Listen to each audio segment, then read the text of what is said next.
All right. Call the meeting to order at 7:02. We'll start off by reading the remote statement. As a preliminary matter, this is Kyle Ross, Vice Chairman of the Dartmouth Conservation Commission. At this time, permit me to confirm that all members and persons anticipated on the agenda are present and can hear me. Members, when I call your name, please respond in the affirmative. Patty Sweariduck. Yes. Richard Mallon. Yes. Kelly Wilbur. Yep. Richard Golan. Yes. Mike O'Reilly. Yes. And Mark Garrett. Yes. Staff, I'm sorry, that was the next line. Staff, when I call your name, please respond. And also, we have anticipated speakers. We have Michael Chase. Can you hear me, sir? Yes, I'm here. Steve Giosa. Yes, I can. All right, and it looks like we have a whole bunch of other people that are muted. Julie Goodwin, can you hear me? I can hear you. Jonathan, can you hear me? I can, and I'm here. All right. Omar Chatilla, can you hear me?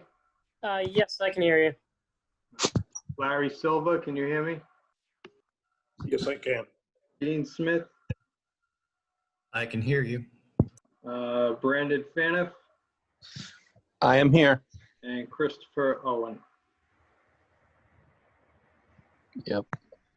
Brandon Faniff here. I also will have Michael Chase with me as well. Okay. Mhm. Good evening. This open meeting of the Conservation Commission is being conducted remotely, consistent with Governor Baker's executive order of March 12th, 2020, due to the current state of emergency in the Commonwealth due to the outbreak of COVID-19. In order to mitigate the transmission of the virus, we've been advised and directed by the Commonwealth to suspend public gatherings, and as such, the governor's order suspended the requirement of open meeting law to have all meetings in a publicly accessible physical location. Further, all members of public bodies are allowed and encouraged to participate remotely. The order allows public bodies to meet entirely remotely, so as long as reasonable public access is afforded so that the public can follow along with deliberations of the meeting. Ensuring public access does not ensure public participation unless such participation is required by law. This meeting will feature public comment. For this meeting, the Conservation Commission is convening by telephone and video conference via Zoom with login information posted on the Conservation Commission agenda located on the Conservation Commission portion of the town's website. Please note that this meeting is being recorded and that the attendees are participating by video conference. Accordingly, please be aware that other participants or viewers may be able to see and hear you, and anything that you broadcast may be captured by the recording. You have the option to turn off your video if you are participating via computer. All participants should keep their microphones or phones muted unless recognized by the chair to reduce background noise and feedback. We are now turning to the first item of the agenda. Before we do so, permit me to cover some ground rules for the effective and clear conduct of our business and to ensure accurate meeting minutes. The chair will recognize Conservation Commission staff for comment as necessary. The chair will introduce each speaker on the agenda. After they conclude their remarks, the chair will go down the line of members, inviting each by name to provide any comment, questions, or motions. Please hold until your name is called. Please remember to mute your phone or computer when you are not speaking. Please remember to speak clearly in a way that helps generate accurate minutes. For any response, please wait until the chair yields the floor to you and state your name before speaking. If members wish to engage in discussion with other members, please do so through the chair taking care to identify yourself. For items with public comment, after the applicant's representatives and members have spoken, the chair will afford public comment as follows. The chair will first ask members of the public who wish to speak to indicate their desire to do so using the raise your hand function of the Zoom, which I will describe shortly. Anyone participating should identify themselves using their names and addresses only. For those individuals who present, please take care to speak loudly and clearly so the microphone associated with the webcam can effectively broadcast your comments to those participating remotely. Finally, each vote taken in this meeting will be conducted by a roll call vote. Quickly, how to raise your hand in Zoom. During a meeting, click on the icon labeled participants at the bottom center of your PC or Mac screen. A list of participants will pop up. You may have to roll your cursor to the bottom of your screen to find it. At the bottom of the window on the right side of the screen, click the button labeled Raise Hand. The chair will unmute your microphone to allow you to talk. You can lower it by clicking the same button now labeled Lower Hand. That being said, we'll move to the first item of the meeting, and it's the approval of the minutes of the meeting, May 19th, 2020. So moved. Second. Second. All in favor? Aye. Second, the approval of the field trip reports of the meeting, May 19th, 2020. So moved. Second. All in favor? Aye. And third, we'll receive the minutes of the meeting, June 9th, 2020. Second. So moved. All in favor? Aye. Aye. All right. So now we'll move on to the field trip reports. Number one is a request for an extension permit of resource area delineation DEP file number SE 152378, 0 State Road, at 53 Lot 2. Mike? Mark, did you want to take the lead on this one, or you want me to do it? Glad you did this when you worked on this one more than I did. Okay. Yeah, this request, Mr. Chair, is for an extension permit for an order of resource area delineation. This is for the Ann and Hope site, which is on State Road, just west of Walmart. And this delineation we did a couple of years ago. It's set to expire. The request is timely, and so I recommend the issuance of an extension permit for the order of resource area delineation. Yep. So moved. Second. All in favor? Aye. Brandon Fanafier, may I ask how long the extension will be valid for, please? It would be 3 years. That's the maximum that the commission can do. Okay. Yeah, thank you very much, Mike. Have a good night. I don't think that's the end of it for us, because we also had a request for an amendment to change the name of the entity. I think that's a little later on, right, Mike? Yeah, that's coming up later on the agenda. All right, so I'll just put myself on mute and we'll stick around. Thank you. Yep, thank you. Moving on to number two, the request of a determination of applicability from Lawrence Platt, who wishes to do building renovations and put an addition onto an existing single-family home within land subject to coastal storm flowage on land located at map 97, lot 32. Yes, Mr. Chairman, I'm going to take this one.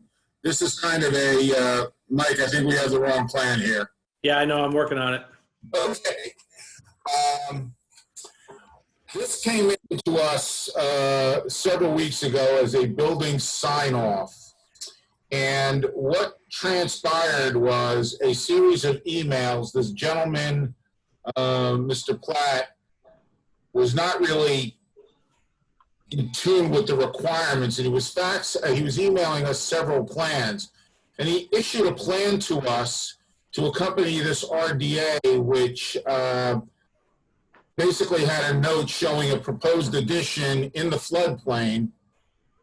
It had a note on it that this addition was not going to be built. Upon review of that plan, we posed the question back to Mr. Platt, what is this application all about? We were playing phone tag, and I did a site visit today and encountered Mr. Platt's daughter and son at the location, and they informed me that in fact the plan that we had was the incorrect plan. Mr. Platt, getting that message from Mike and through the grapevine, had Mark Boucher submit a revised plan, which we got today, showing, and if you can see, it's a little bump out on the northern corner of the house and the squaring off of the east face of the house. Right now, that's a bay window. Neither one of these happen to be in land subject to coastal storm flowage. The proposed addition was to be on the opposite side of the house, and if you look at the plan, you can see the boundary of the AE Zone 11, base flood elevation 18. So that was what triggered the RDA filing, because that addition would have been in the floodplain. So at this juncture, I think Mike and I were going back and forth, and I think where we sit on this is we are going to recommend a -1, that all work is outside of jurisdiction, and go with it that way. And then I could, if approved, then I can sign off on the building sign off for the building department. Okay. So I'll entertain a motion to approve the -1. So So moved. moved. Second. All in favor? Aye. Aye. Okay, Thank you. thank you. Moving on to number 3. It's a request for determination of applicability from Allison Shea regarding the installation of new fencing to control goats and to selectively clear nuisance vegetation and replant native tree and shrub species within the 100-foot buffer zone to a bordering vegetative wetland and in the riverfront area at map 23, lot 52, 126 Horseneck Road. Waive the reading. Second. All in favor? Aye. Mike or Mark? Mr. Chairman, I'm going to take this again. This is Mark. This is a site that we have worked on previously, a dock on the river. Very nice people, but very inexperienced in what to do regulatory, in regulations. I have been after them to get us a plan, and I told them that in this case, we could do a red line plan with a line of record from a previous decision made by this commission 2 years ago. What they're proposing to do is create a goat enclosure right up against, and Mike, if you, is this where, yeah, could you go back to the Chapter 91 plan? If you look at the Chapter 91 plan, you can see, if you could zoom that up a little bit, Mike, they are proposing this goat area to be on the northern end of their property, wetlands 1 and 2 along the line. And they're putting the enclosure literally right up against the wetland. So there is no 25-foot no activity zone. And my concerns are these. We have goats. We haven't really been told how many. Goats create waste. Waste creates nitrogen.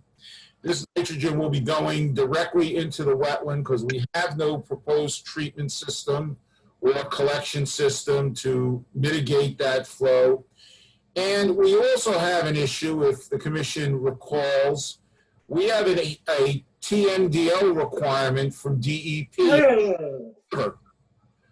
So from my perspective, I'm a little troubled that this plan and this proposal is just limited for the location, given the sensitivities around it. So I'm throwing that out. I'll leave it to your discretion, but I do have some concerns, and I believe, Mike, if you want to chime in on that, I think we are somewhat in agreement there. No, I concur with Mark. Is there anybody here for the applicant tonight? Ms. Shea, is Ms. Shea here tonight? No? She's not here, and her husband or boyfriend, I'm not quite sure, the relationship is not here either. Okay. Is there an engineer here that represents? They don't have an engineer, Patty. They're doing this on their own. So, Okay. I mean, it's up to, obviously, to the commission. Would it be a good idea to continue this and maybe send them out a letter, or Mark, maybe you contact them and let them know your feelings about the goat pen being next to the so close to the wetland? I can do that. It's, at this point, it's at the discretion of the commission. Whatever you guys want. Sorry about that. I'm frozen over here. Yeah, I think it needs to be a discussion with the homeowner. Say again, Kelly, I'm sorry, I didn't hear you. I think that Mark probably needs to chat with these people and see if there's a better location for the goats that could be found, or somewhere else that they could go. Yeah, I have concerns about the proximity to the wetland, and, you know, the lack of any kind of collection system for waste materials from the goats. It doesn't make the location doesn't make a lot of sense to me. I would not be inclined to approve of this plan. I agree. All right, so we want to entertain a motion to continue this, and Mark, do we want to send a letter out? I could send a letter out, but I probably could engage them more directly via email and actually go out and do a site visit. Okay, that will work. Yeah. Very good. So I'll entertain a motion to continue this to our next meeting. So So moved. moved. Second. Second. All in favor? Aye. Aye. All right, we're going to move on to the public hearing portions of the meeting right now. Start with number 1, a continued public hearing, DEP file number 15-2514, a notice of intent for Arnoldus and Jeanette Jeremides, who wish to construct a 17 by 36 in-ground pool with associated pool apron, grading, and utilities. Construct a roof drain and under drain system within the existing yard area, as well as land subject to coastal storm flowage and buffer zones to coastal beach and land under the ocean on land located at map 124, lot 7 at 41 Mosier Street in Motion to Dartmouth. waive the reading. Second? All in favor? I Aye. have to recuse myself on this one, Mr. Chair. No, Richard. And who's here for the applicant? Mr. Chair, we got a request for a 2-week continuance. The applicants have done some test pits to determine whether or not there is ledge in the location. We did receive this afternoon a plan showing the test pit locations and results. And so the applicants have requested a 2-week continuance for everyone to be able to get a chance to review the plans. So Okay. moved. Second? All in favor? Aye. Aye. All right. Good, moving on to number 2. It's a public hearing, DEP file number 15-2510, a notice of intent for Jason and Giselle Hutchins, who wish to construct a timber pier on land located at map 107, lot 19 on Smith Neck Road. Motion to waive the reading. Second. All in favor? Aye. It looks like here too that the applicant has requested a continuance to our July 21st meeting. So moved. Second. All in favor? Aye. Moving on to number 3, the public hearing, DEP file number 15-2478, an amended order of conditions, request from Pescamancet Land Company LLC, who wishes to demolish existing structures and infrastructure and redevelop several parcels for various commercial uses, a wetland road crossing, grading and utilities in the buffer zone on land located at map 68, lots 33, 34, 35, and 36, and map 63, lots 11 and 11-4 at 461 and 479 Fonts Corner Road. Make a motion to waive the reading. Second. All in favor? Aye. And for the applicant, Jonathan Schuster here from Oxbow Associates. Can you hear me? yes, sir. Yes. Well, seeing me, I got the sun at my back here. Okay, that's better. Great. So just to be clear, there actually are 4 items on the agenda, items 3 through 6, that are all in this Fonts Corner pocket of development. We covered a lot of ground at the last meeting, and I'm hoping we can keep it short and brief this evening as it relates to these 4 hearing items. And it's good that we're starting with the amended order of conditions, which is most complex. Unless any members of the commission differ on this, I can kind of gloss over and skip all the description that we went through at the last meeting.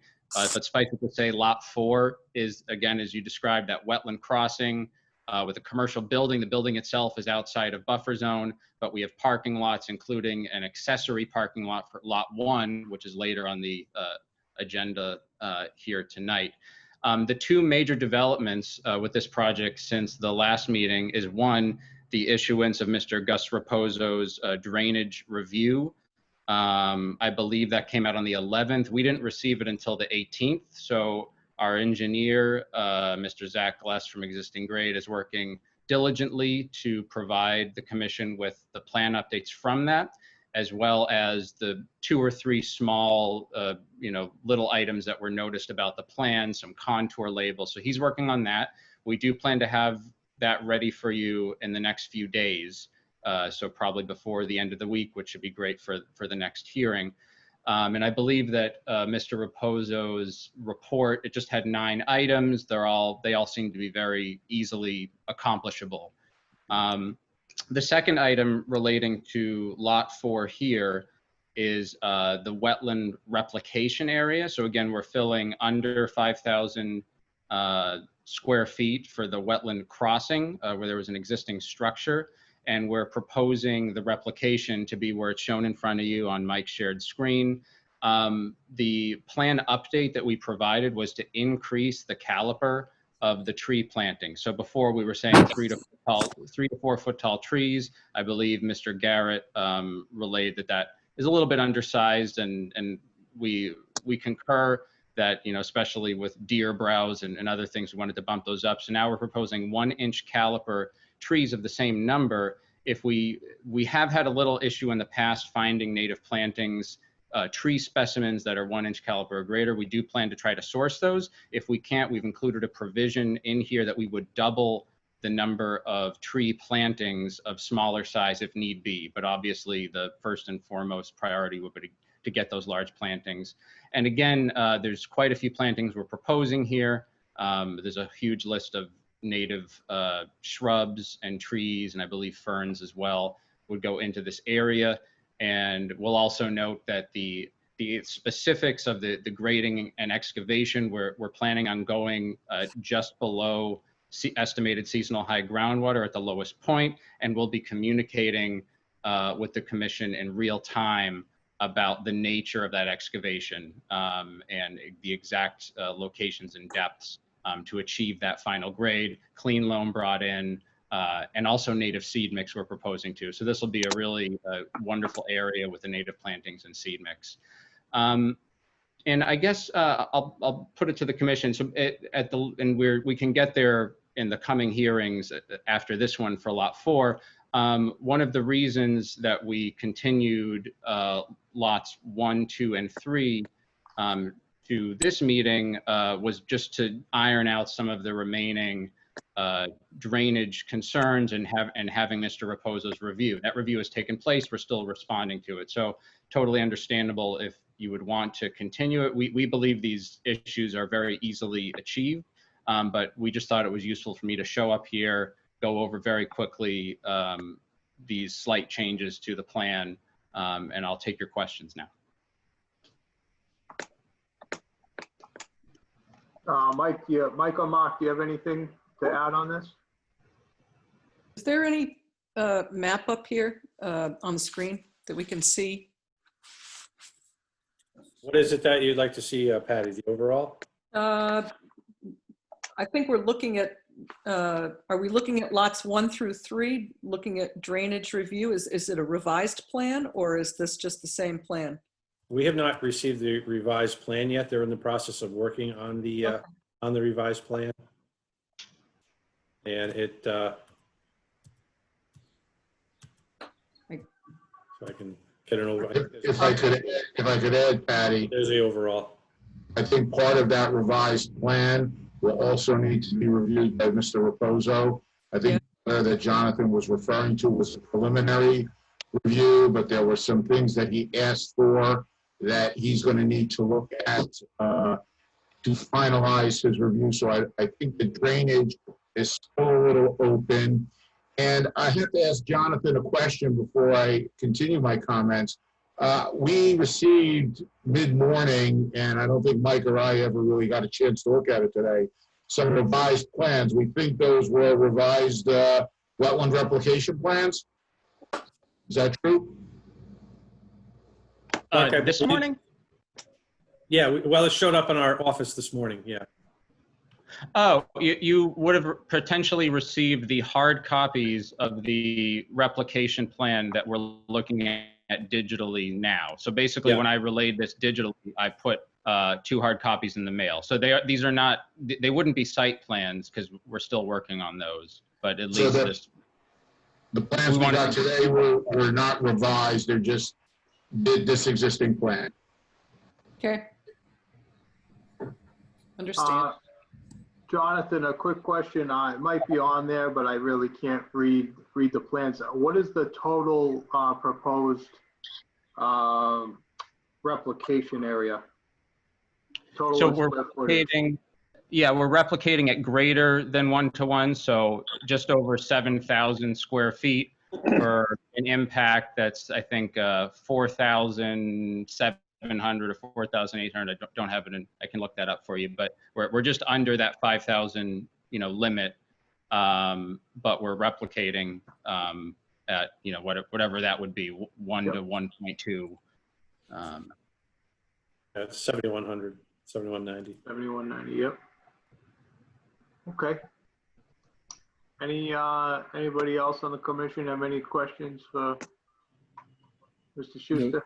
Well, there isn't really much to talk about at this point, is there? We're not really discussing any, are we discussing any changes other than the, adding some things to the wetland replication? No, not really. Yeah. We're just waiting on the drainage calculations to close it out then. Right. So I don't have any comments without looking at new information. Okay. Can I ask a question to clarify, Mr. Garrett? Are you saying that the hard copies you received are not the plan we're all looking at here that's being shared by Mr. O'Brien? I'm sorry, Jonathan, I didn't interrupt you. No, they are the plans, Jonathan. Okay, I was just. I never looked at them. I don't know. I never got to see them. Yep, they are the same plans. Okay. All right. Well, if no one else has anything further at this point, I guess I can entertain a motion to continue until we can get those final drainage calculations from Mr. Reposa. So moved. Second. All in favor? Aye. All right. Moving on to number 4, public hearing, DEP file number 15-2515, a notice of intent of Pescamancet Land Company, LLC, who wishes to demolish existing structures and infrastructure to construct a recreational marijuana facility and parking lot, grading and utilities in the buffer zone on land located at map 68, lot 33 at 479 Fonts Corner Road. Motion to waive the reading. Second. All in favor? Aye. And Mr. Schuster for the applicant. Yes, hello again.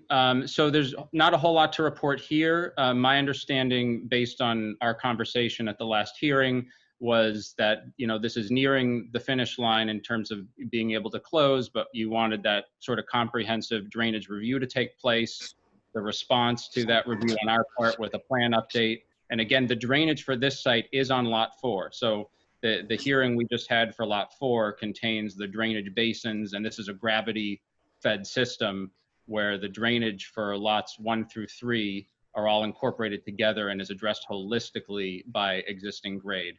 So understanding that we don't have those amended plans, which we expect in the next few days, there's not a whole lot to report on this one, although I'm interested if there are any additional thoughts on it, or if we're basically at the same standstill and we'll need to continue. Mike or Mark, do you have anything to add at this time?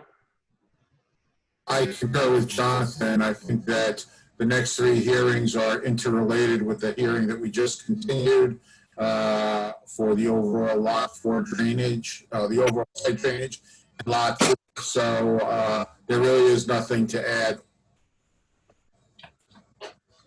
Very good. Then I'll entertain a motion to continue this hearing till July 7th. So moved.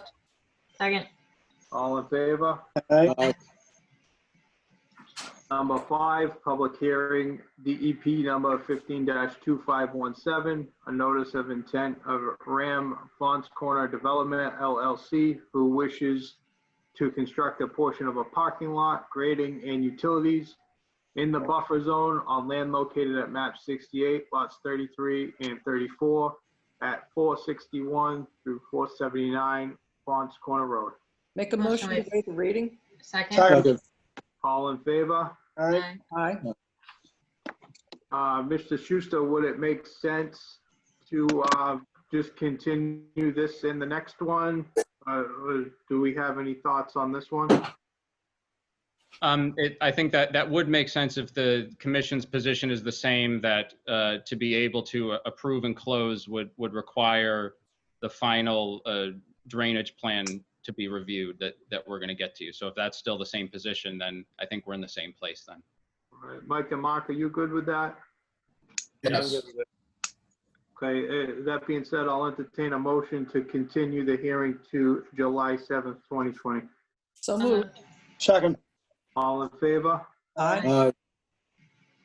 Moving on to number 6, public hearing, DEP file number 15-2516, a notice of intent of Pescamancet Land Company, LLC, who wishes to construct a portion of a parking lot, grading and utilities in the buffer zone on land located at map 68, lots 33 and 34 at 461 and 479 Fonts Corner Road. Motion to waive the reading. Second. All in favor? Aye. All right, and as we discussed in the last hearing, due to not having all the completed drainage calculations at this time, I'll entertain a motion to continue this hearing till July 7th, 2020. So moved. So, second. All in favor? Aye. Thank you, sir. Thank you all very much. See you at the next one. Have a good night. You too. All right, now moving on to number 7, public hearing, DEP file number. We don't have one, so we'll have to continue this. A notice of intent of John Borvernick, DBA First Dartmouth LLC, who wishes to construct a residential apartment building along with the related clubhouse maintenance building, driveway, parking areas, utilities, drainage system, and detention basins on land located at map 48, lots 11 and 38, map 52, lots 8 and 9, and map 163, lots 56, 57, and 58 at 769 State Road. Make a motion to waive the reading. Second. All in favor? Aye. And for the applicant? For the applicant, Steve Giosa with Scitech Engineering. And Mike has the overall site plan on the screen. Just for brief orientation. Hey, Steve, before you get going, if you'd rather share your screen. Oh, yes, that'd be fine. Feel free to do that. Okay. I don't know if you have colored up plans or whatever. Yeah, I've got an exhibit, so let me get that on my screen. Let's see.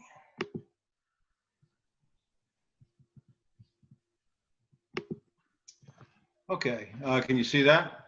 No. No. No. Okay, let's try getting this so we can try one more time. How about now? Yeah. Yeah. There Yep. you go. Oh, that's a nice one too. Oh, pretty colors. Look at that. Okay, so what we're looking at here is the 40B project that's been working its way through the Zoning Board of Appeals process over the last year and a half or so.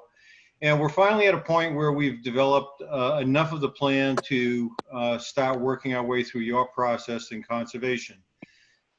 Again, for orientation, we have Route 6 here at the top of the drawing, Reed Road and the signal at the Dunkin' Donuts here off to the northwest of the site, Reed Road heading south, and at that first bend, there's a little bit of frontage for the project there.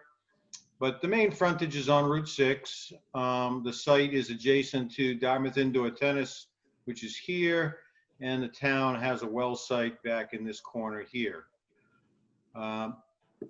If you may recall, we did appear before the commission with an RDA a while back, and you approved the wetland resource areas for the site. And they consist primarily of a pocket of wetlands here in the central portion of the project, and then a larger bordering vegetation, vegetated wetland that extends to the south of the project and down heading out towards Old Westport Road.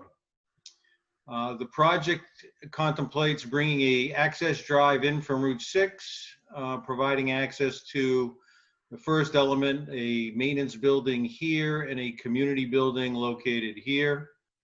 A series of multifamily buildings. These are 16-unit apartment buildings, identical to the ones built at Dartmouth Woods, just up the street. The applicant, the Bovarniks, are the same people who developed Dartmouth Woods. So they're the proponents of this particular project. There are 16 unit buildings spaced throughout the project. And again, the access is looping through. So we have a looped roadway system for public safety and emergency vehicle access, isolated parking areas off the main loop. And then in the southern portion of the site, there's a series of small cul-de-sacs where we have positioned 16 duplex buildings. So we've got smaller scale development to the south and clustering of the multifamily dwellings in the upper sections of the project. For conservation review, a bit of the project is within the buffer zone, and in order to accomplish this looping roadway system coming through here, there is a small, about 1,300 or 1,400 square feet of wetland alteration proposed right in this area here. Again, trying to work with the grades here. We have retaining walls to minimize the crossing, but here's the nicking of the edge of the wetland area here. There is replication proposed for the project in that location. at a 1-to-1 ratio. So we do meet the performance standards there for minimizing the alteration. As you can see, everything else is a buffer zone activity. So it's a pretty extensive project, but primarily buffer zone impacts. And then we've designed a stormwater management system currently under review by Mr. Raposo and Public Works, consisting of a series of detention areas. You'll see them shaded in blue on the exhibit.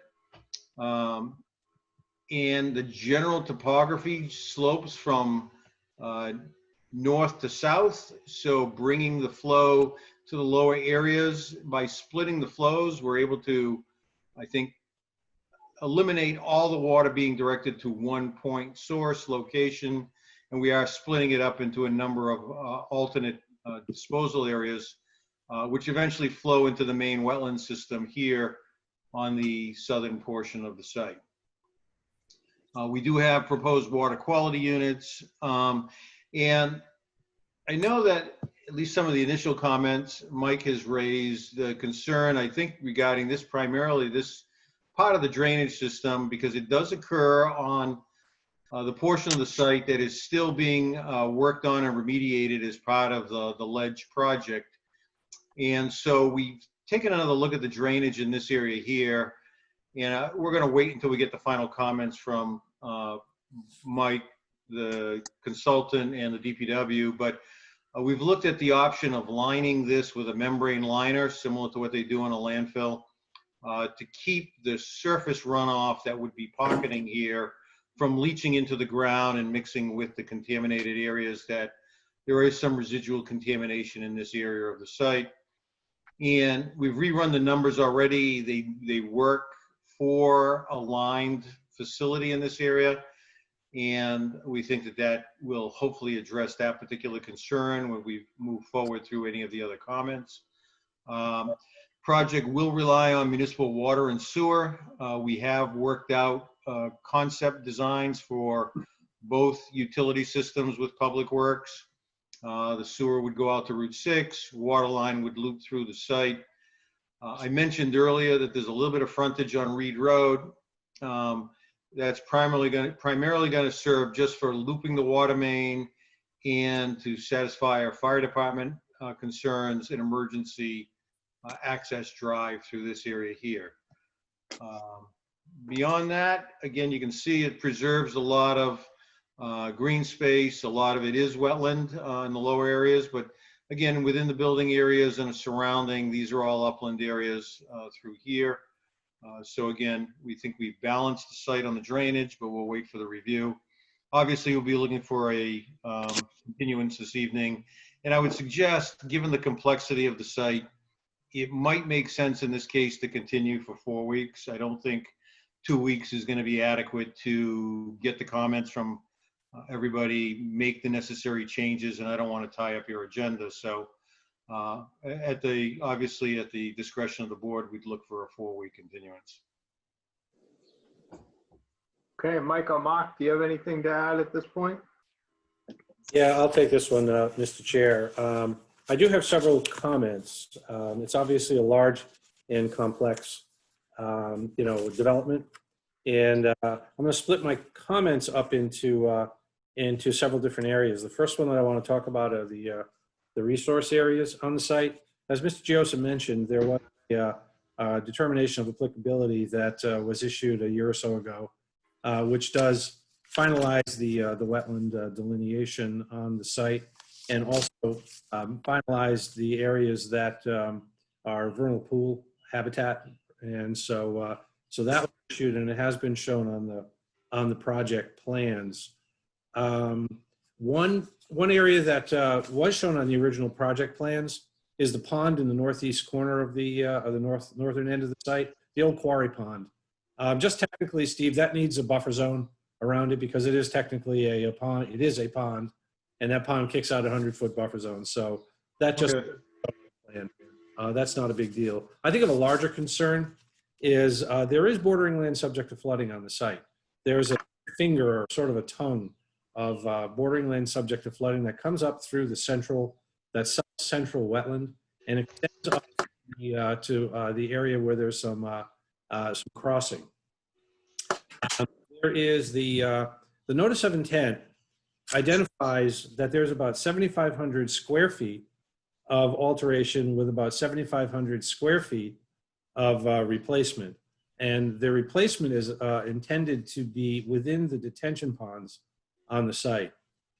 First of all, there's no calculation in the notice of intent of the actual cubic of the floodplain that is being filled, nor any calculation of compensatory storage in cubic that is proposed.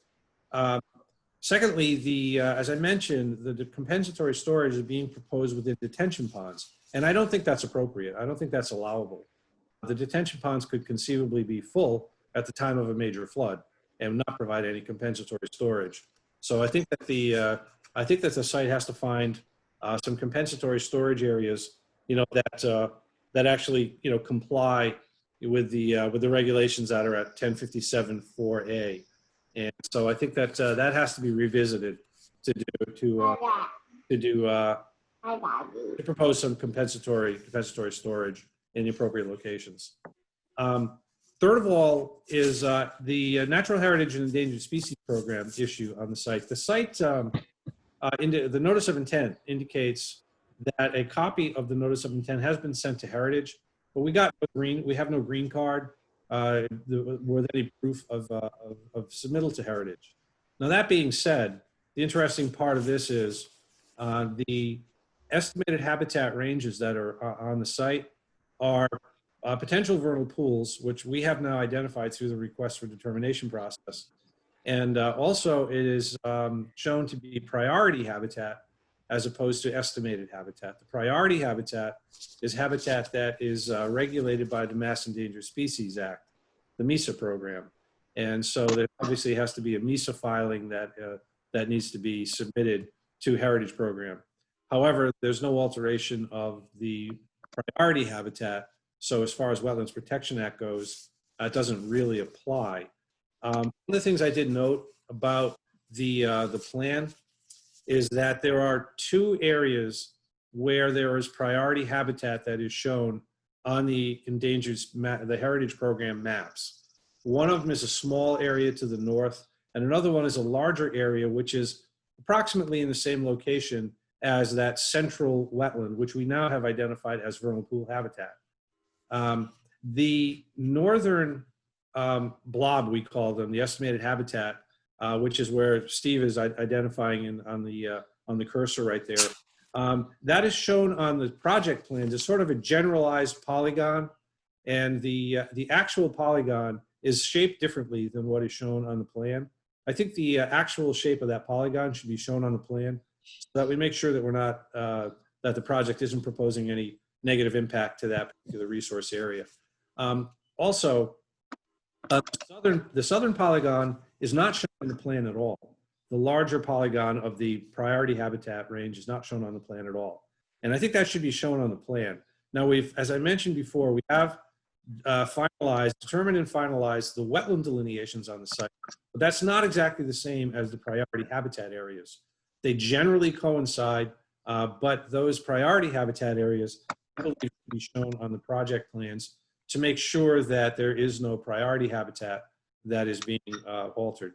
Again, that's more of an issue for the Heritage Program through MESA than it is for us, but I think the plans should be accurate and they should reflect the actual locations of both of those estimated habitat ranges. Mike, could I interject just for a second since we're talking about that?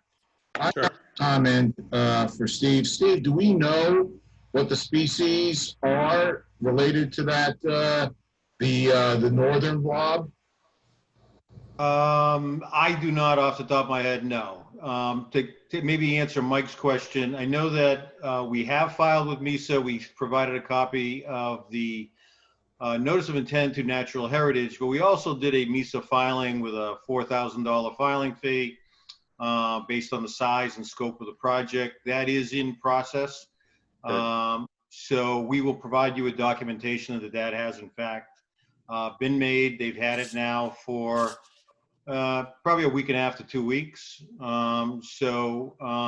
They actually did an initial review and then asked for the bigger filing fee, much like Mike did. Much like I did. So that is in process, and hopefully before the next meeting, we'll have some feedback on those particular endangered species and heritage issues that you're inquiring about. Okay, that's good.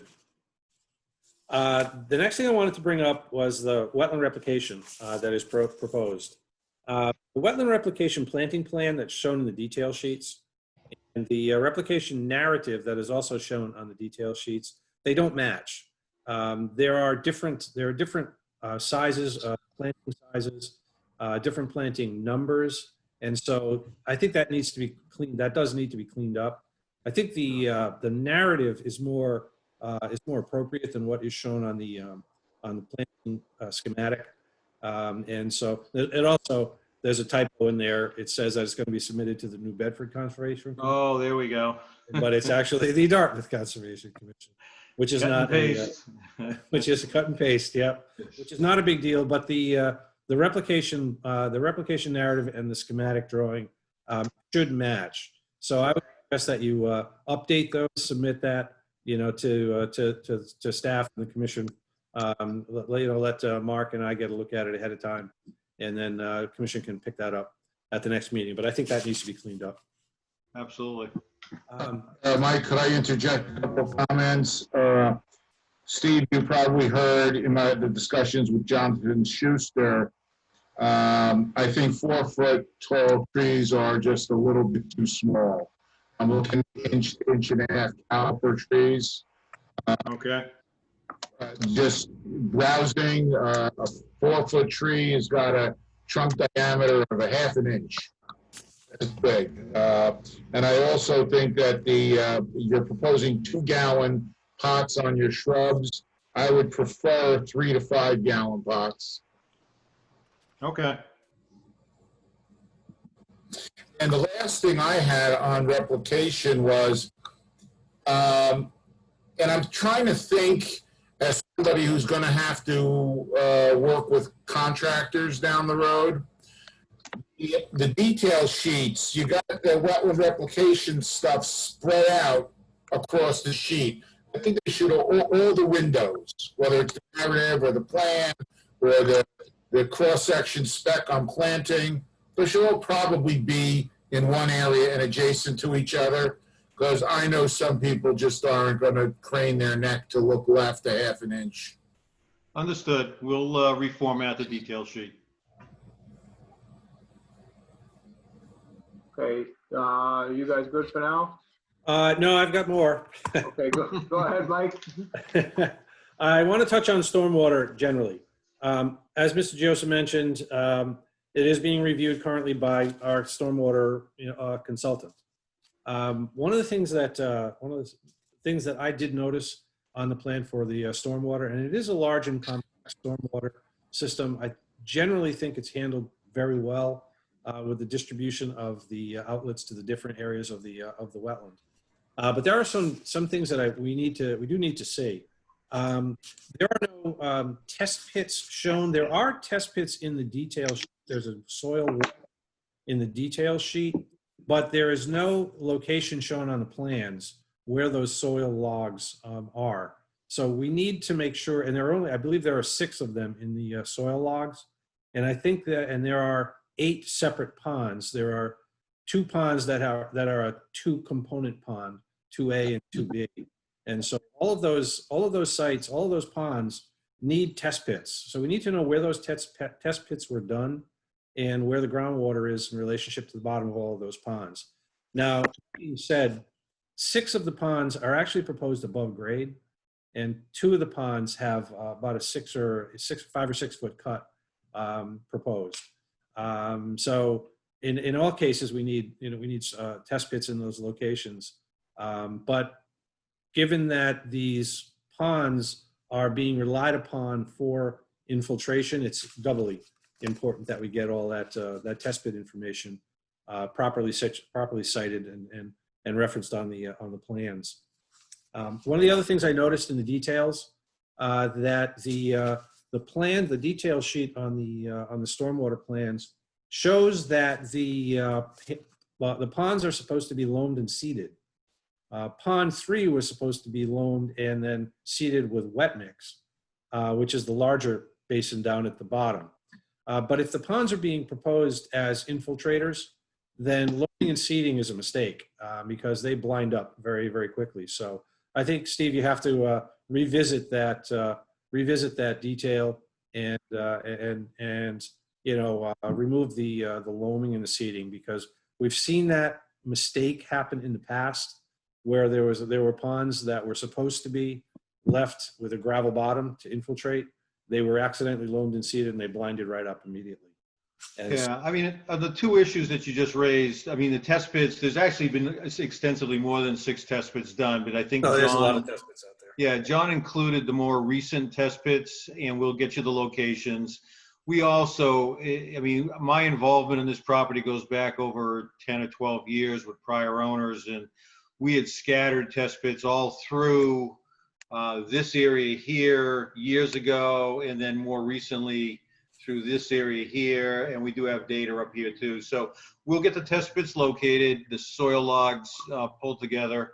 As far as the bottom of the ponds are concerned, we've run into several different towns and consultants who will review our work, and we keep getting conflicting direction on that. So I prefer your approach, which is like a crushed stone base. But I've also had consultants tell me, even on an infiltration basin, they want a sand loam mix on the base of the ponds and would rather see a grass cover than a stone base. But we've gone either way, and my personal preference is for some form of crushed stone with a liner that can be maintained below that, a filtering liner, not a liner impervious like I was talking about for the upper pond, but more of a filtering to keep the sediments trapped, and it can be cleaned periodically if needed, if we're short-circuiting any of the sediment controls on the project. But we'll take a look at the details on that and get you a modification. And on the issue of infiltration generally, and you touched on it earlier, Steve, I do have some very significant concerns about infiltration and its relationship to the plume. Apparently, if I remember correctly, there is some residual contamination on the up in this area. I thought there was also some residual contamination in the southeast portion of the site, not down by Basin 3, but further to the north of that.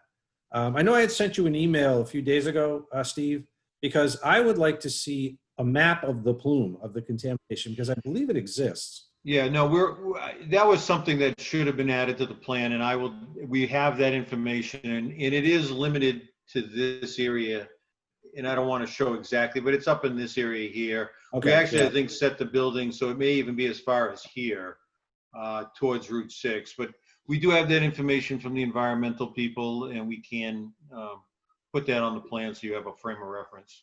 And my concern about that is that if there is infiltration and there is residual contamination, I want to make sure that, and the commission certainly wouldn't want to issue an order of conditions where infiltration could affect the location or migration or potentially the geochemical characteristics of any contamination that's there. We would not want to see a plume that is not presently located, say, underneath the community center, to be relocated or influenced somehow and be moved underneath a building or the community center. So that's really more of a hydrogeological analysis, I think.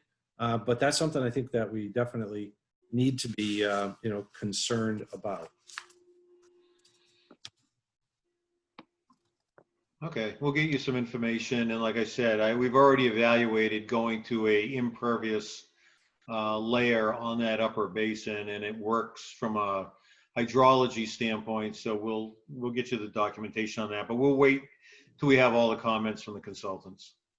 And there's a building in the northeast corner.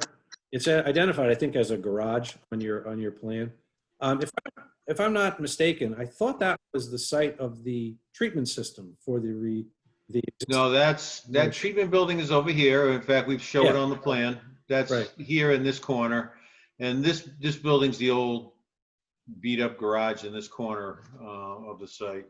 But the building on the north, that's the one I was referring to. This one here, yeah, that's Very shingle building. I'm not sure if it's even active as a treatment unit, but it is part of the remediation process that has been ongoing. And we've been asked to preserve that structure. I thought that that detention pond, that north basin number 1, there was some grading that was shown on the plan. If I'm remembering the plan correctly, I can pull it up. But I remember that there was some grading shown. It looked like it was going to interfere or eliminate the building. So that's something that you need to take a look at, because I think I'll take another look at it. Sure. Yeah. Steve, just out of curiosity, what is the status of the plume cleanup? I mean, I know that's been going on for a while. In process, has it been finished? Has it been signed off?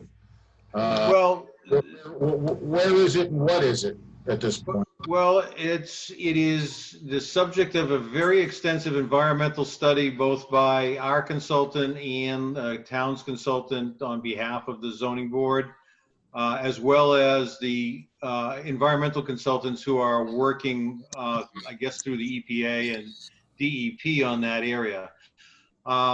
My understanding is it's a sort of an inactive process, although they are monitoring and sampling continuously, but there's no pumping and treating going on. There's no active remediation process. I think they're just monitoring migration, and they've, again, every once in a while we'll adjust the upper limits of the plume, which I said right now is probably about here through the site.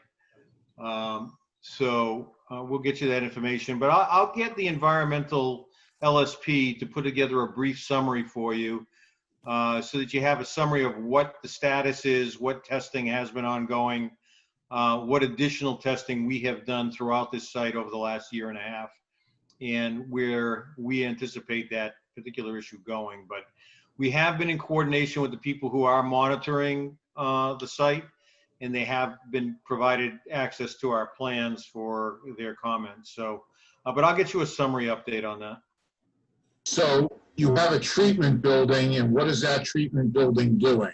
Well, I don't think it's doing anything. I think it's just Okay. they have some equipment. They're not actively, I don't believe, doing any treatment at all.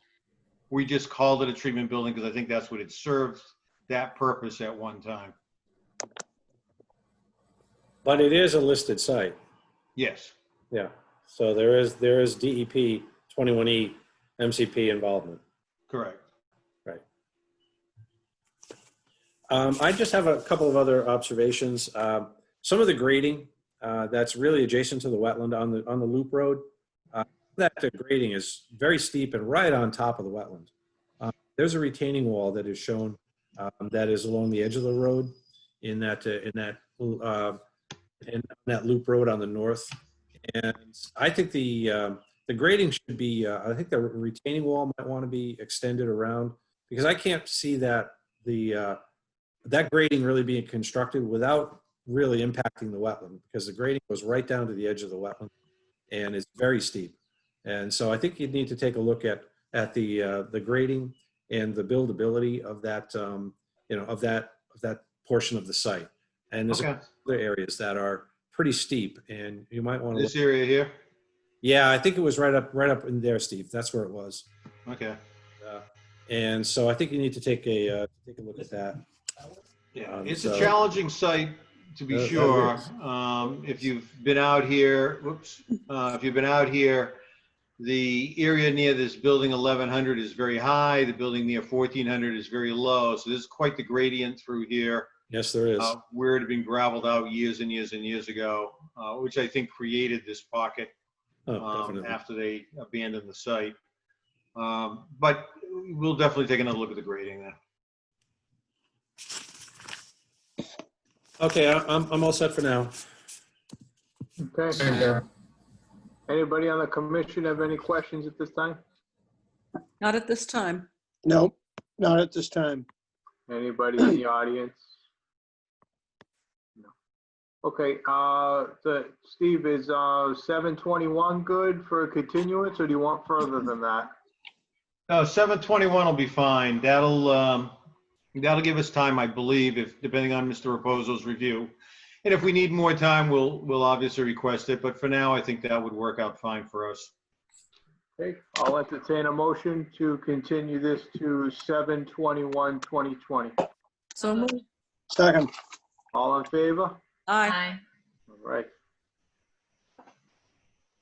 Moving on to number 8, public hearing, DEP file number 15-2478, an amended order of resource area delineation request from Martin Dartmouth Realty LLC, who wishes to amend ownership information on land located at map 53, lots 2, 0 State Road. Make a motion to waive the reading. Second. Second. All in favor? Aye. Aye. For the applicant.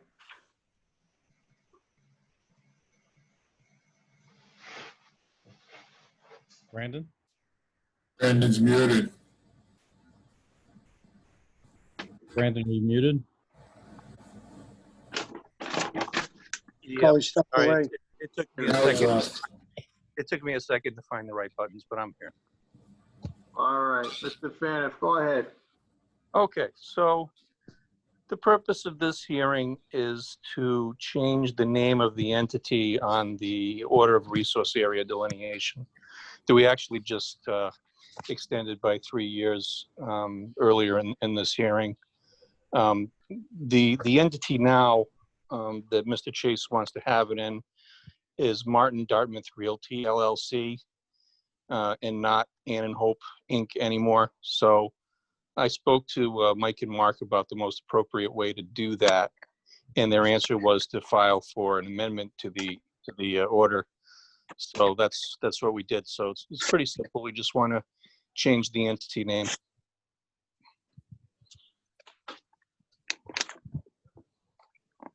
Okay, I'll entertain a motion to change the entity name to amend the current order to change the entity name to Martin Chase Realty. Is that correct, sir?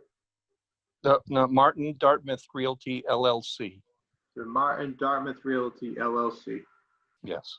So moved. Second. All in favor? Aye. Aye. Okay, thank you. Well, Okay, you need to, if this is a public hearing, so you'll need to close the public Oh, hearing. I'm sorry. with My amended fault, order Mike. conditions. My fault, Mike. Commissioners, are there any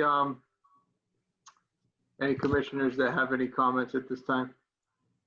No. Anybody in the public that has any comments at this time? Not seeing none, I'll entertain a motion to close the public hearing. So moved. Second. All in favor? Aye. All right, Commission, what's your pleasure? Make a motion first to amend ownership information on this property. So moved. Second. All in favor? Aye. Aye. All right, none opposed. Thank you. Thank you very much, everyone. Thank you, everyone. Yep. Bye-bye. Good night. Moving on to number 9 is a public hearing, DEP file number 15-2428, an amended order of conditions request from Kimberly and Donald King, who wishes to construct a pool and detached pool house at map 113, lots 52, 111 Elm Street. Get a motion? Make a motion to waive the reading. Second. All in favor? Aye. For the applicant? Anybody here? Hi, for the record, Julie Goodwin with Prime Engineering. Are we able to do a screen share? Yeah, go ahead, Julie. You got it. Do you want me to do it? I've got it loaded up. Why don't you let me? Let you do it. It's pretty simple. Yeah, I got it loaded up here. There it is. Okay, so previously we had a notice of intent filed, and it was just for the building itself, the residential building. Since then, a new buyer has come in, bought the property, and they would like to put in the detached pool house, proposed pool, proposed patio, all within the existing lawn area, so there wouldn't be any additional clearing. But they are also proposing some evergreen trees as kind of a buffer, which would be, some of that planting would be in the 25-foot no disturb zone, but it would be revegetating. I'm able to answer any questions you have, if you have them. Okay, Mike, if you have a chance to take a look at this. Yeah, both Mark and I have had a chance to take a look at this. We've actually been to this site quite a bit. I think it's all lawn area now. I'm okay with it. I don't know if you want to comment, Mark. No, I think it's fine. Any commissioners have any questions or comments? Nope. Anyone in the audience have any questions or comments? Not seeing none, I'll entertain a motion to close the public hearing. So moved. Second. All in favor? Aye. What's your pleasure, Commission? Make a motion for a standard order of conditions according to the plan submitted. Second. All in favor? Aye. All right, all set, thank you. Thank you. And now we're moving on to number 10, public hearing DEP file number 15-25. Is that a typo or do we not have a phone number? Mr. Chairman, we just received the file number this evening, or this afternoon. It is 15-2520. Okay. 15-2520, a notice of intent of Kelly Almeida, who wishes to restore 2,200 square feet of bordering vegetated wetland altered due to unauthorized grading on land located at map 123, lot 7 at 82 Merrimack Street. Make a motion to waive the reading. Second. All in favor? Aye. For the applicant?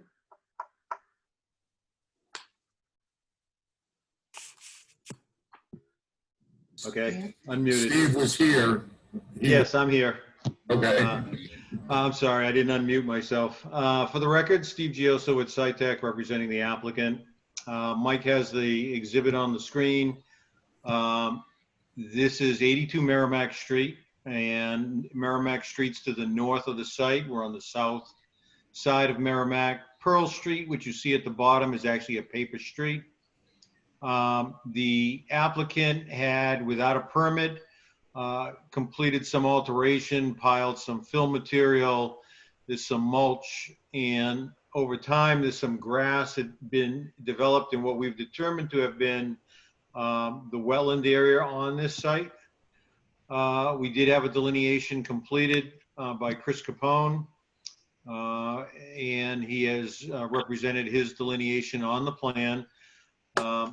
And so there's an area, and I guess, do you want me to share my screen, Mike? So I can point to Yeah, go ahead if you want to. There you go, Steve. All yours. And we'll go to this. And so this may be, if you can see that now. Yep, we got it. Okay, same orientation. Here is the wetland delineation that has been completed, runs along the southern part of the site. This area here represents the area where alteration occurred without a permit. There are two piles of fill material, one here, small pile, a slightly larger pile located in this portion of the site here. There's a mulch surface that's been created in this area, and there's actually a little bit of lawn area, which I think has been here quite a while, probably predates the most recent alteration, but based on the delineation completed by Chris, he took a look at some soils and he actually set bean poles in the lawn area representing what he determined to be the upper limits of the resource area. So the applicant is looking to remedy the situation, and to do so, remove the piles. So remove this pile of material, which is about 500 square feet of area that it occupies. This smaller pile is about another 140 square feet. This very tiny piece over here of some material we remove by hand. And then the mulch we're proposing to eliminate. And also then this older piece of lawn area that runs through here, we would be looking to restore that to wetland vegetation, then apply a conservation seed mix over everything, including this central portion here. There is a wire fence that exists here. We would propose that that be maintained long-term to provide that visual buffer between the restored wetland area and the activity area on the applicant's property, which would be here. We're thinking that we would, this is clean fill, we would take the fill, put it in here, Lomond seed it, stabilize the area in this location. It's not that much material, and it would allow us to stabilize this area or get rid of the material without having to haul it away. So we're asking permission to do that. We do have erosion control wattles proposed on the down gradient side of the existing lawn up against the existing fence. And then during the restoration process on the down gradient side of the activity, the kind of general flow is in this direction, and get, again, the erosion control set in that location as well. So it's an after the fact filing, and we're looking for approval of this restoration plan. Mike or Mark, have you had a chance to take a look at the plan? Yes, we have. For a little background, this is a long-standing enforcement action of approaching 2 years, I think, at this point. We've taken a look at it, and the wetland delineation looks fine. We're good with that. And we're largely good with the restoration concept. Steve, again, I would reference back to a comment I made a little earlier about the tree size, minimum 4 feet, planting height, a little small. I think I'd like to go bigger to at least an inch and a half caliper on those. The numbers look good. The speciation looks good. I think the regrading within the resource is very appropriate. I don't have a particular problem with spreading the fill as long as it's loomed and seeded fairly quickly and stabilized, was you are going to be proximal to a wetland to your, what would that be, east? Yes, to the west. To the left side of the plan. So, but I'm very comfortable with this presentation as it stands. The one thing that I have 2 comments.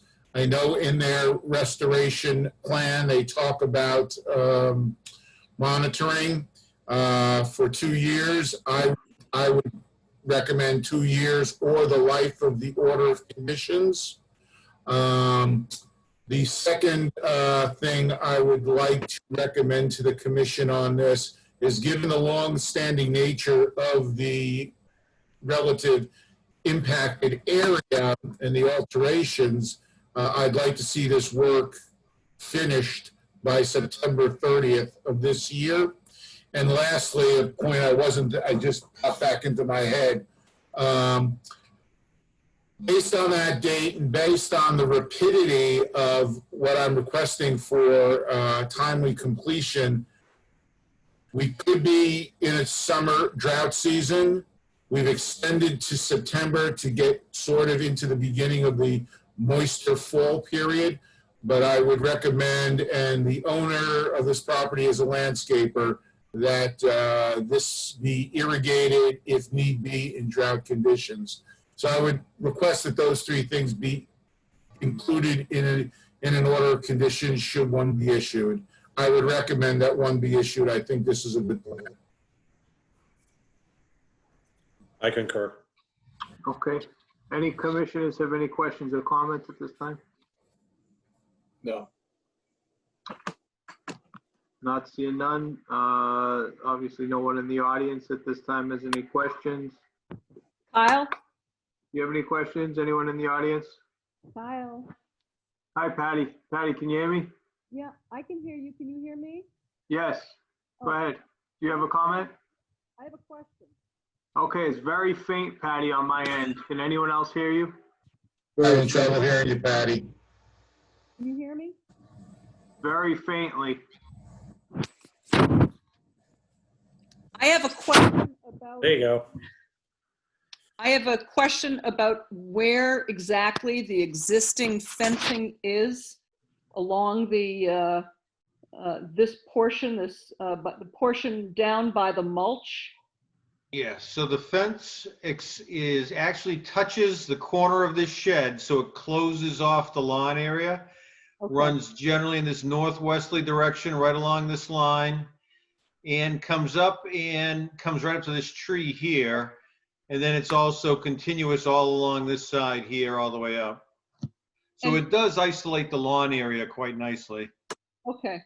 Actually, I forgot to mention that when Mike and I went out there, we had never seen the fence in place, and it's in a lawn area. It's not in any place that would be natural. And it actually has protected the impact area from any kind of activity. So I think, you know, we talk about fencing off wetlands and other situations. This was sort of done de facto by the client. They have young children, so I know they didn't want the kids running through the, you know, the non-landscape area, for lack of a better term. But that was a very good idea to have that installed, because I think it's protected the area substantially from activity, or further activity. Thank you. Anyone else have any questions or comments at this time? No. All right, I'll entertain a motion to close the public hearing. So moved. Second. All in favor? Aye. All right, Commission, what's your pleasure? I make a motion for a standard order of conditions according to the plan with the additions of, number one, a yearly review of the site for the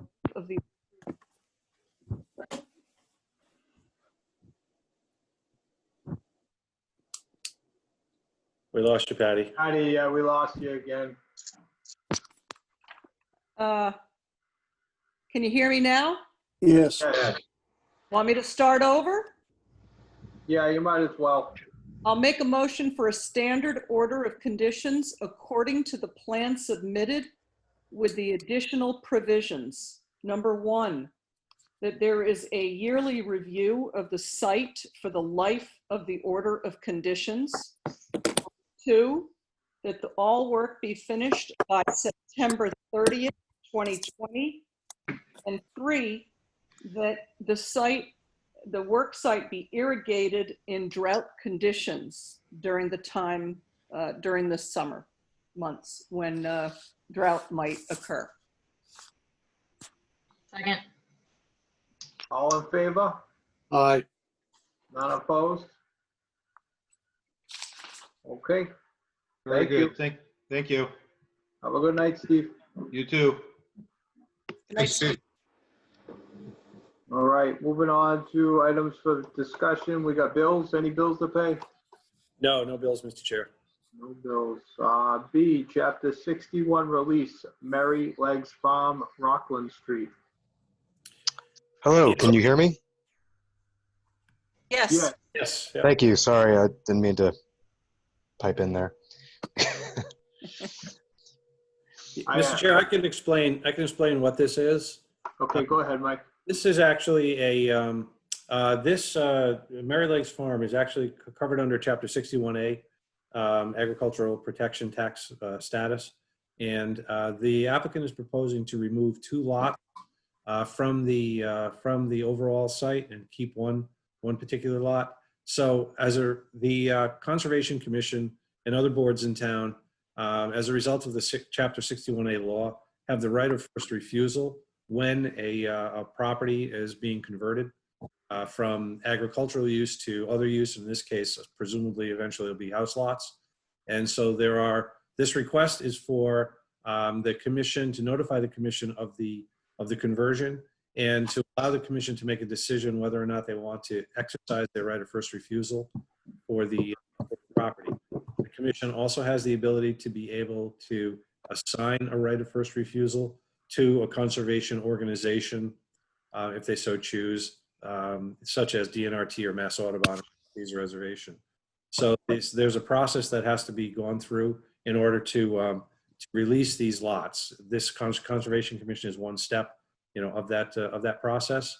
And so there are 2 lots that are being proposed to be released.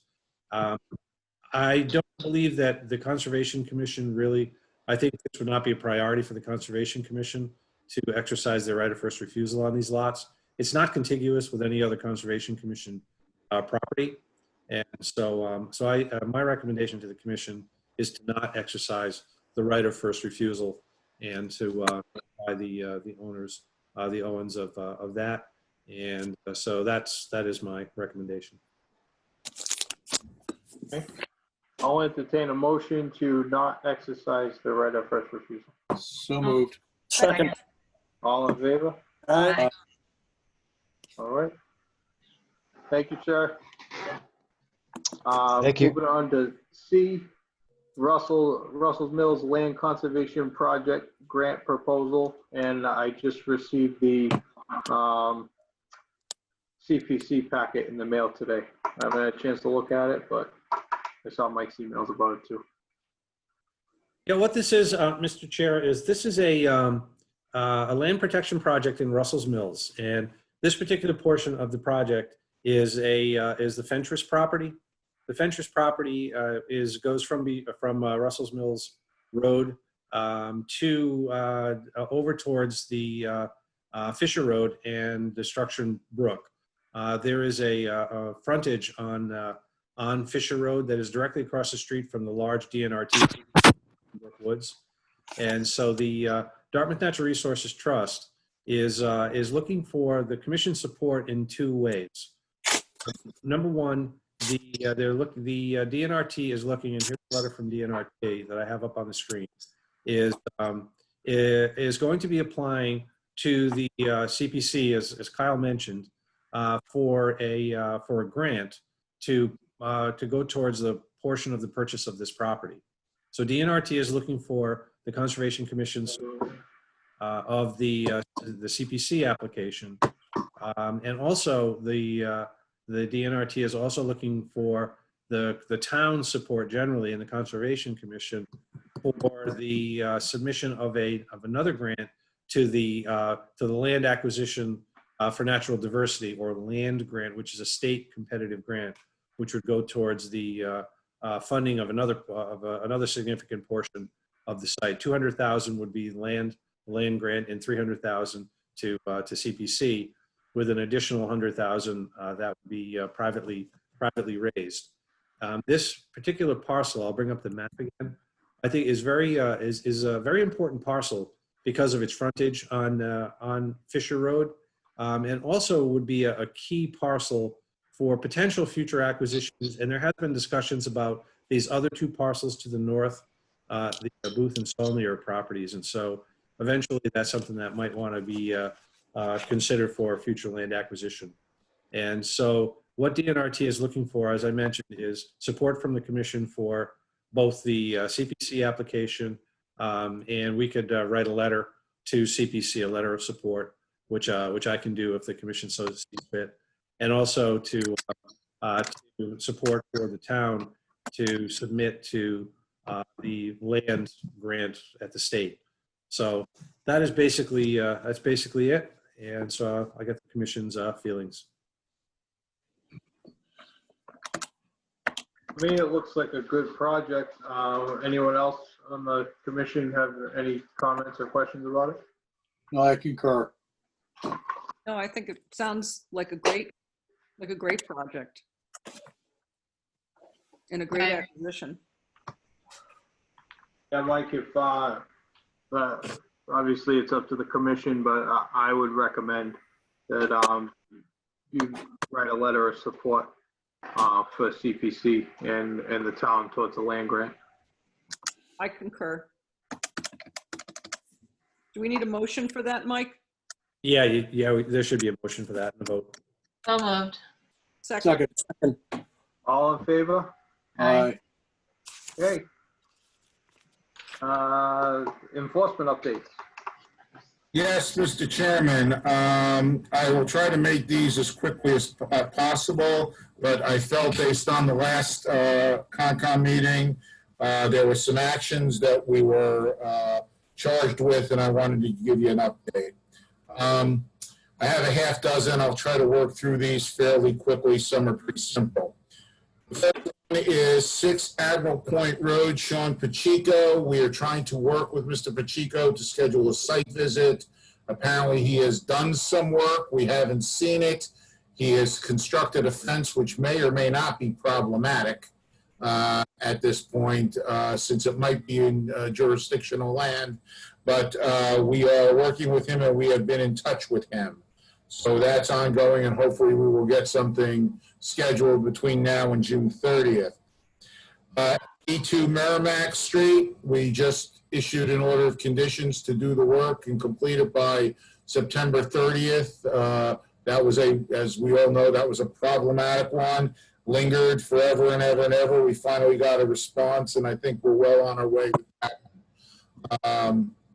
The third one is Joseph Cmas, 115 Sharp Street. I think I reported to you last time that the dog had eaten the contract that they were supposed to sign with Scitech.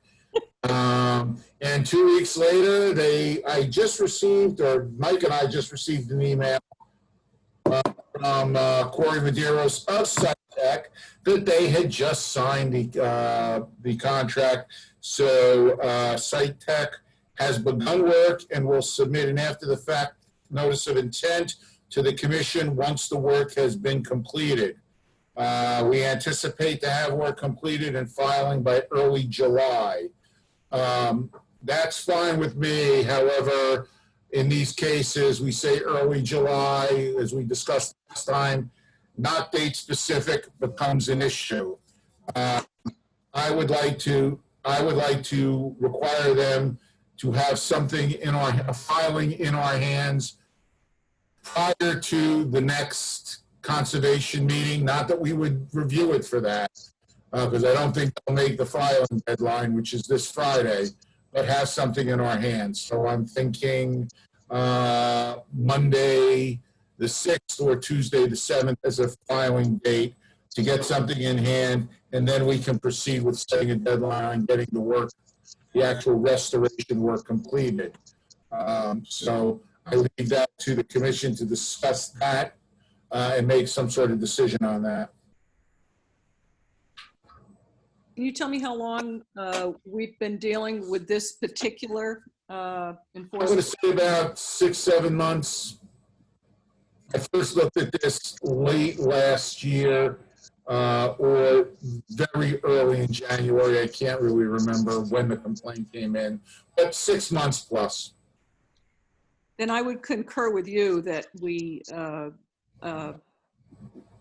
send them a letter to say that we need to have a filing in hand by the date you described, with work to commence shortly thereafter. Assuming it is approved. We've But- got to get that letter out this week. I mean, you're running it, you're already June 29th, you run into that, next Monday, you run into that 4th of July week. So Yeah, that's true. we should probably get that letter out first. I've had conversations. I'm sorry. I've had conversations with both the violator and their consultant, and I said, I don't care about 4th of July. I understand it's inconvenient, but we need something. You know? Yeah, we need something, and we need something fairly quickly. You know? Okay. I'm not afraid to carry the big stick. Well, Sounds good. That's the case, then I'll entertain a motion to send a letter out this week with for May 6th, to have something filed by Monday, May 6th. By July Monday, 6th, what? yeah. July 6th, I'm sorry, July July 6th. So moved. Second. All in favor? Aye. Okay, thank you. The next one is Mr. Mello, 33 Westwood Drive. This was another one that's been going on for probably about 2 months. I sent the letter to them. They engaged Prime Engineering very quickly. I have had discussions with Julie Goodwin, their engineer, wetland professional, and she had called me to get some background information on it. Apparently, she went out and I don't know if I understated the backstory or not, but she got Rich involved, and Rich took a look at pictures, and he was aghast. So they are working on it. We are trying to organize a site visit for before June 30th. And I spoke with Rich today, and he's working on it. He's going to have a surveyor put together a worksheet, so we'll have a plan of attack for what has to happen. One of the complicating issues about this is that Mr. Mello, they don't think he worked in wetland, but he did work in buffer zone and certainly within the 25-foot no activity zone. And they're estimating without survey that 35 feet of the buffer zone that they impacted was in fact off of their property and on the adjacent parcel, which is owned by the assisted living facility on Slocum Road. I don't know what their name is right now, but they've been there for a while. So they have got to do a complete restoration of the assisted living property. So they're going to do all of that buffer zone restoration and restore their site as per our guidance going forward. But we do have a site visit that we're working on before the end of the month. So that one is proceeding. Mr. D'Alameda, 85 Merrimack Street, across from 82 Merrimack Street. I looked at the correspondences that we have sent out, and they had to respond to us by June 29th, which was a 45-day period from the date of the last correspondence. Coincidentally, we got a call today, an email indicating that the wetlands had a contract signed through Zenith Land Survey, who subcontracted a wetland delineation. Mike and I, when we were doing our site visit at 82, looked across the street at 85, and we concur with the wetland delineation. And in fact, we don't know what they're proposing, but the wetland impacts do not, and Mike, correct me if I'm wrong, do not appear significant in the sense that they destroyed the wetland. They've taken out some vegetation, and it will grow back to what they're proposing. So we're going to wait and see on that. But that project is on its way and being responded to.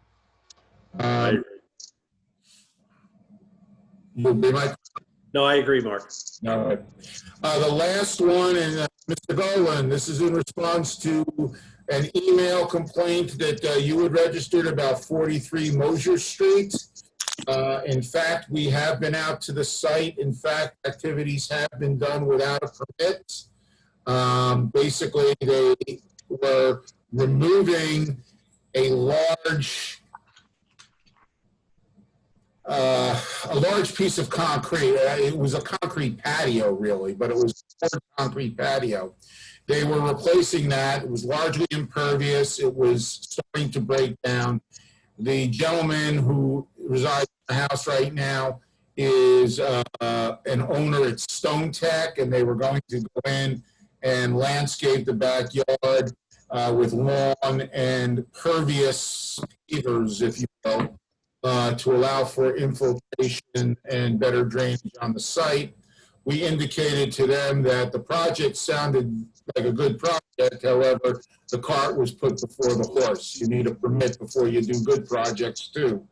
So we have given them a notice of intent package. They are going to try to submit to us before the Friday deadline. They would like to get on for the July 7th Concom meeting, so we will see if they make that. I think they were sincere. They were doing a lot of mea but I think they're going to get on it. I think one of the issues they have is that their daughter is getting married, and they were planning to shower in the backyard. So I think they're going to be pretty diligent about getting it cleaned up.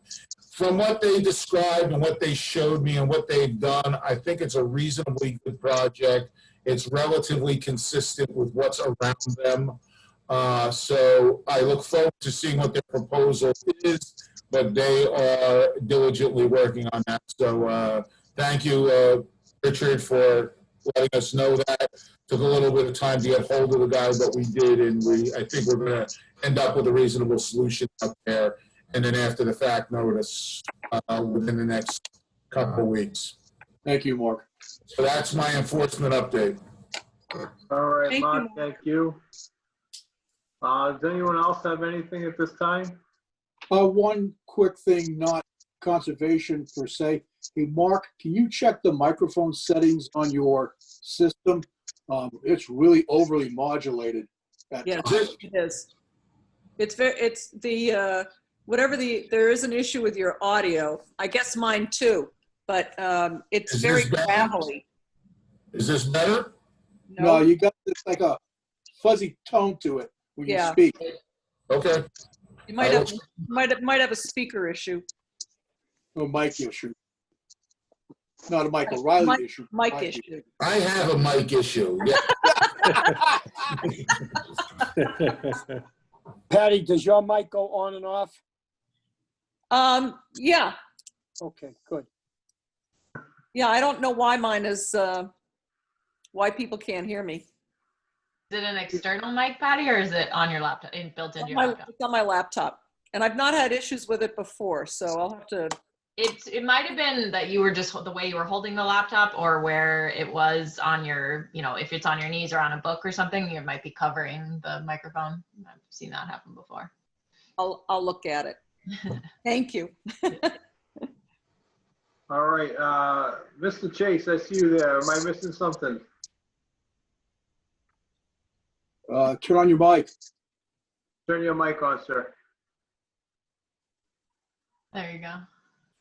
No, I just wanted to stay on. It was very interesting, and Okay. I want to thank you all very much, and hope everyone is safe in this difficult time and healthy. Same to you. Great, great. Same to you. You too. Yes, thank you. Sorry Come to back hear my more spot, often. Mr. Chase. Okay. Come back more often, Mr. Chase. Okay, I will. Thank you. That being said, I'll entertain a motion to close the public hearing. Carol, So moved. could I make a comment? Oh, go ahead, Joe. I'm sorry. If I'm correct, this may be Michael O'Reilly's last meeting. Is it Mike? No, I've got one more. The July. All right. All right. One more. Right. One more. I didn't say anything. That would be wrong. Look where you went, Mike. Nope.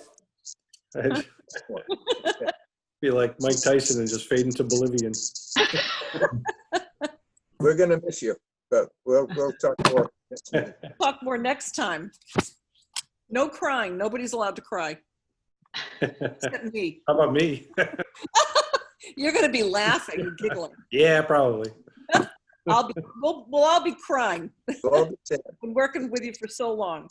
Yeah, it's been a while, that's for sure. It certainly has. How many years, Mike? Pushing 32. Wow. 31 and a half, actually. Why don't you tag on another 10, stick around for a while. I don't think so. Absolutely not. Second that motion. Yeah, it's been fun, mostly. And a well-deserved retirement. Thank you. Well-deserved.